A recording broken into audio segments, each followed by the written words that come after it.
Thanks for stopping by. I'd like to preface this video by saying it is not a knitting tutorial, but it means to have something playing in the background while you work on your own knitting project. If you're like me and really enjoy YouTube, sometimes you find that the content you like to watch is very visually engaging and you're several hours in and you've only watched videos and haven't gotten nearly as far along in your knitting as you would have liked to. So that's where I come in. If you're new, welcome, and if you're returning, welcome back. It is, what day is it? It's Wednesday. It's Wednesday night. Why am I recording on a Wednesday? Because I want to. I just had some energy, and part of that could be because I went to the mall.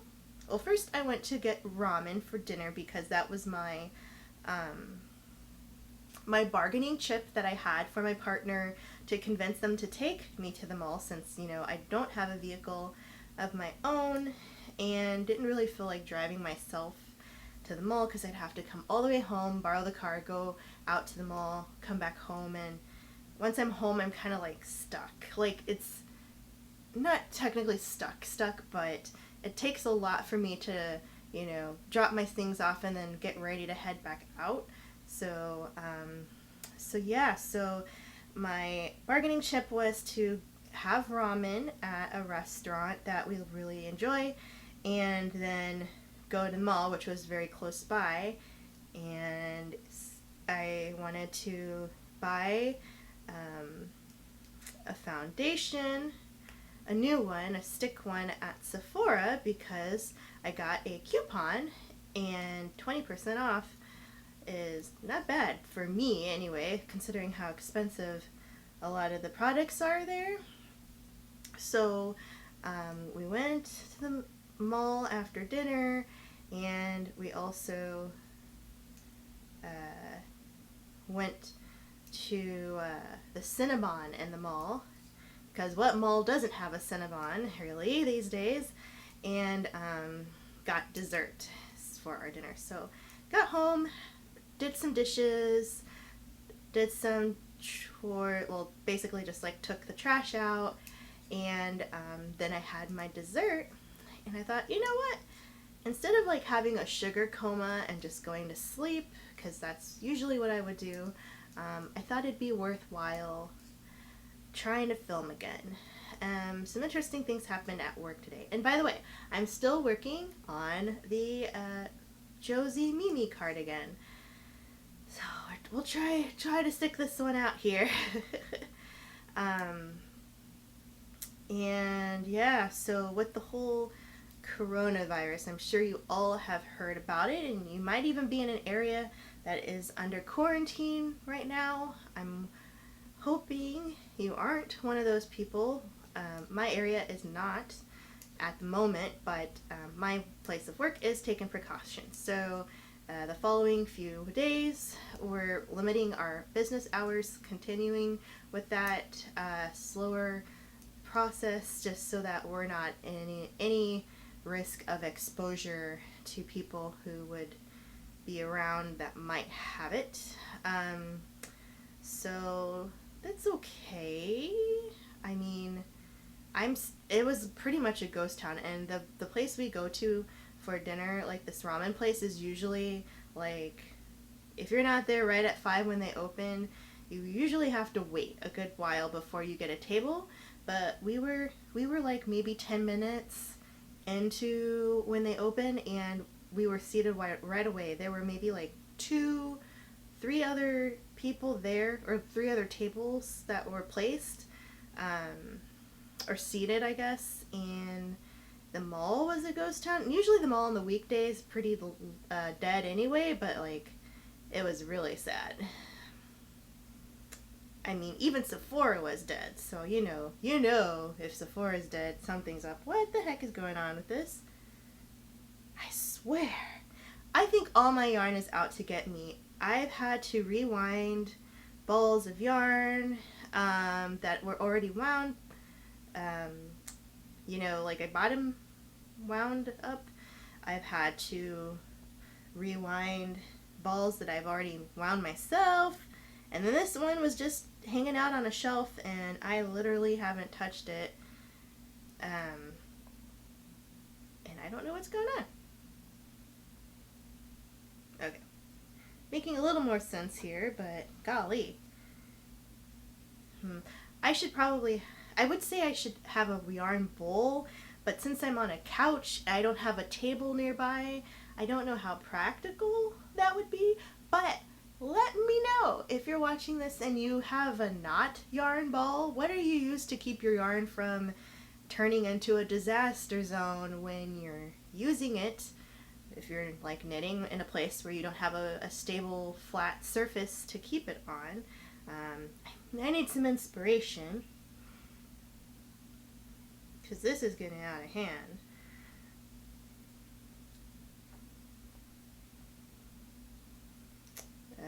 But anywho, yeah, that's kind of been what's going on. So we got a notice from the highest of the highest management to tell us, hey guys, we're gonna keep our hours reduced for the remainder of the week into the early part of next week, and just keep your eyes open and let us know how things go, and we'll let you know how things go. So I'm kind of on standby for, Wednesday through Friday of next week and so on, and what to do. But I talked to my manager and she's like, yep, just tell your crew that if they work, past when we close during this temporary area, that they don't come in, because obviously we're not open, so they wouldn't have any shifts. And the people who are worried can stay home, and then you just try to fill in those hours around that. So that's kind of what I did right before I left and got picked up by my partner. I emailed everybody to tell them, like, hey, here's what's going to go on. Those of you who are still not working, you're probably still not going to be working your scheduled hours because we're just not open and can't have you on the schedule. And stay tuned. So, I wish we were just like closed, so then nobody would have to come in, and hope it would be nice if we all got paid too. Like, I'd get paid because of my position, but the people who are hourly wouldn't, because they don't work enough hours to get like vacations and stuff. So that wouldn't be as ideal for them, but just the hassle of like deciding who can come and who can't. Just all or nothing, I'd say.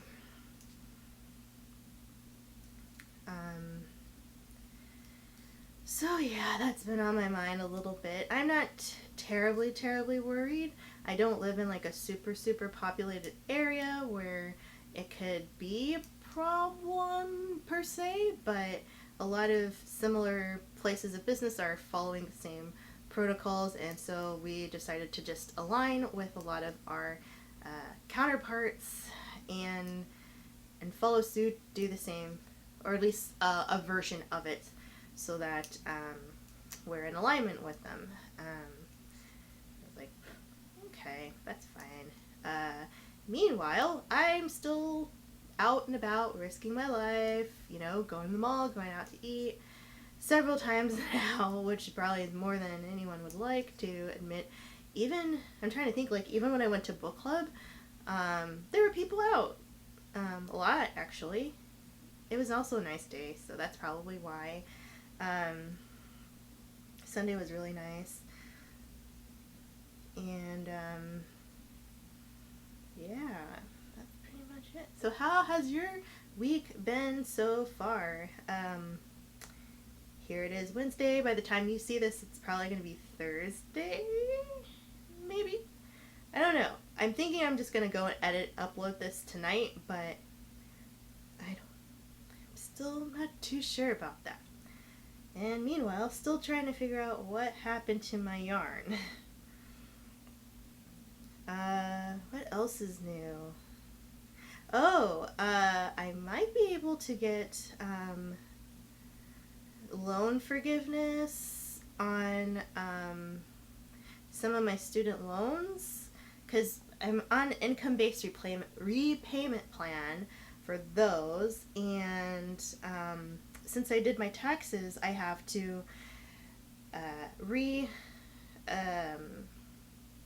reapply for the income-based repayment schedule.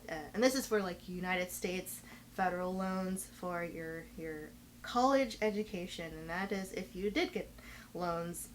And these are for my undergraduate loans and the ones that I took out for my graduate degree. And so I have to reapply every year, and I put in my application, and it said like, do you work at a place where, a nonprofit? And I do. So I said yes, and they're like, yeah, you should consider applying to see if you qualify for loan forgiveness. And basically, it's really confusing. They always try to make it, it's there for you, but it's never really easy to get those benefits. It's like never easy just to, get help, get benefits, and stuff like that.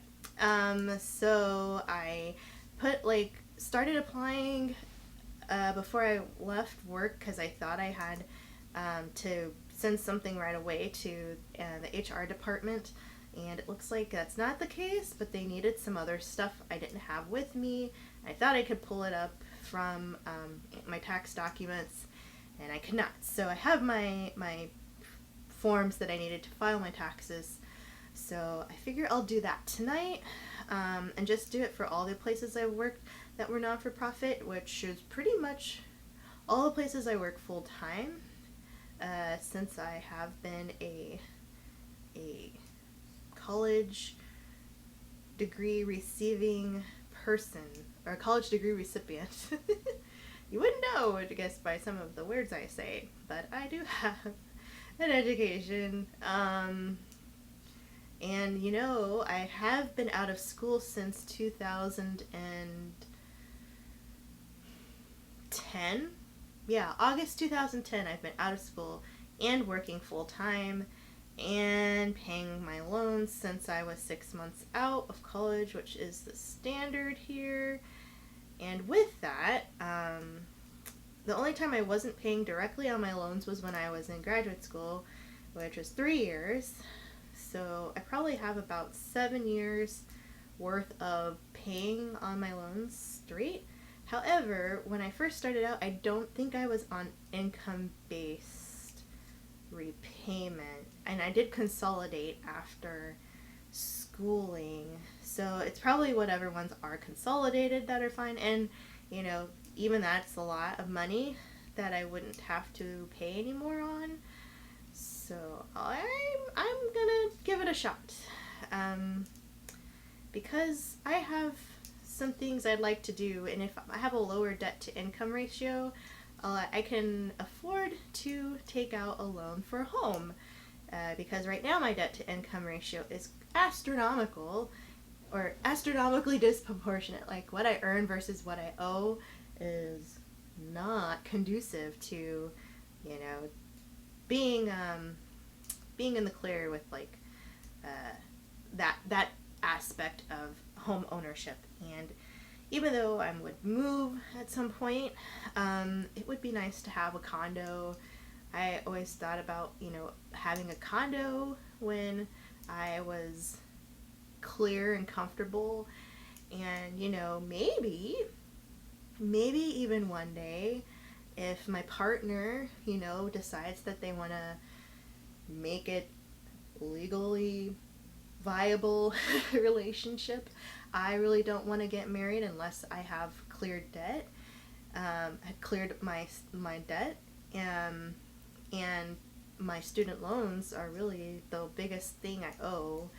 I have some credit card debt, but that's not nearly as much as my student loan, and I always make sure that I pay on those, except for when I was in grad school, because I had to concentrate on some other things that took up some of my financial responsibility and couldn't continue to pay my loans at that time, so I was deferred for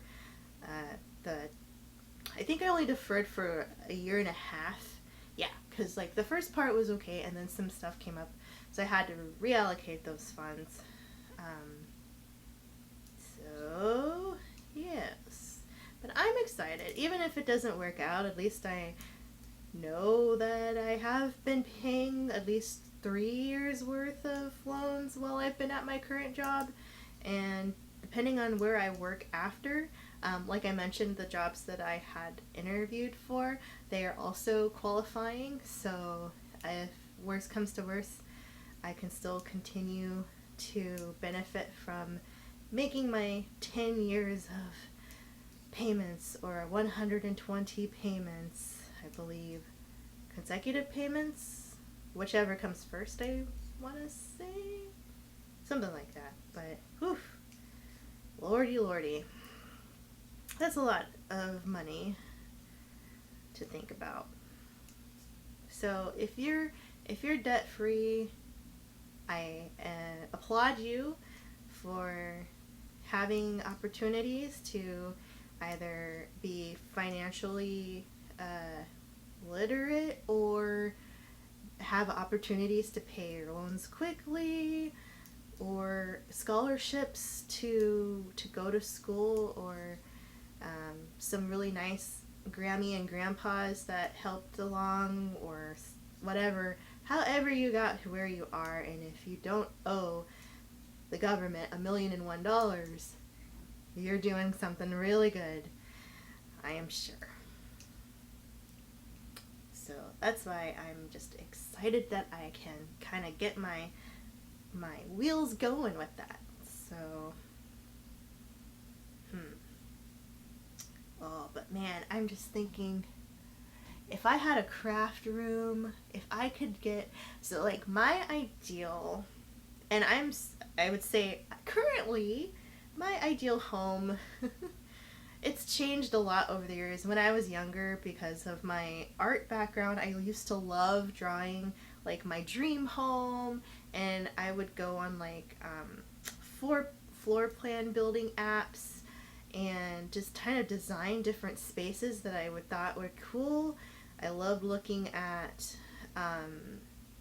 like this Dwell magazine. I love looking at Realtor.com and Zillow and Trulia and like all of those, Redfin and things like that, and just like imagining myself in these homes. I almost was on my way to buy one when I was just starting out grad school, which I realize now would have been a horrible mistake. But I had the money set aside, and I was getting ready to apply for like a first time homeowner loan and stuff. And then when the person who was helping me out looked at my debt, they're like, you don't make a lot of money, but you owe a lot. And I'm like, yes. And then they're like, well, we can't really do anything for you at this point because your debt is just way too much. So I was like, okay. So I was really sad about that, but then I'm like, that's okay. It's not in the cards yet, so that's all right. But my ideal home, I think, would be a condo, because I don't like to be outside. Go figure, I'm always in here knitting. So that means I don't want to do yard work. I don't like bugs. There's like a million different kinds of spiders that are even in my home that I don't like. And home repairs. I mean, of course there's probably some stuff cosmetic that you'd have to do, but I would like to live in a condo, so I have like a HOA, so homeowners association, and they would take care of, depending on where I found a place and reading all the fine print and the contract, would prefer that they'd take care of all the yard care. No, I'll take care of the yard. You take care of the yard, please. Also, the exterior of the building, snow removal, because if I do live in the Midwest, as I pretty much probably will be living for a very long time, making sure the snow is all taken care of, and like common areas and stuff like that. Water sewage, like some of the basics. And so HOA for sure. Preferably have a garage, so maybe like a townhome complex type of thing, like I live in now, but like with a garage, because my partner has a vehicle, and of course maybe one day I will too, and we'd want to keep them nice and snow free and element free. And of course there should be pets allowed, preferably. I mean, there'd have to be a limit, but I would prefer it to be maybe like 3 or 4, so that I could continue to foster. Definitely a dishwasher, because I miss my dishwasher. Hence, I came home and I had to wash dishes because I didn't last night because I was tired, and I didn't this morning because I wake up too late. And what else do I want? Hopefully central heating and cooling. In the Midwest where I live, it gets really, really hot in the summer and humid and really cold in the winter. So I would like to not have to have a window unit for every room that I want to be comfortably climate controlled in. So yes, central AC.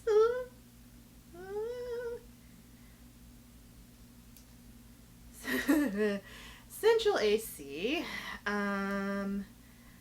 I would love to have like a deck or a patio just so that I could let the kitties walk around out there. I don't care so much, but it would be kind of nice sometimes to knit outside, just on a deck, not in the grass.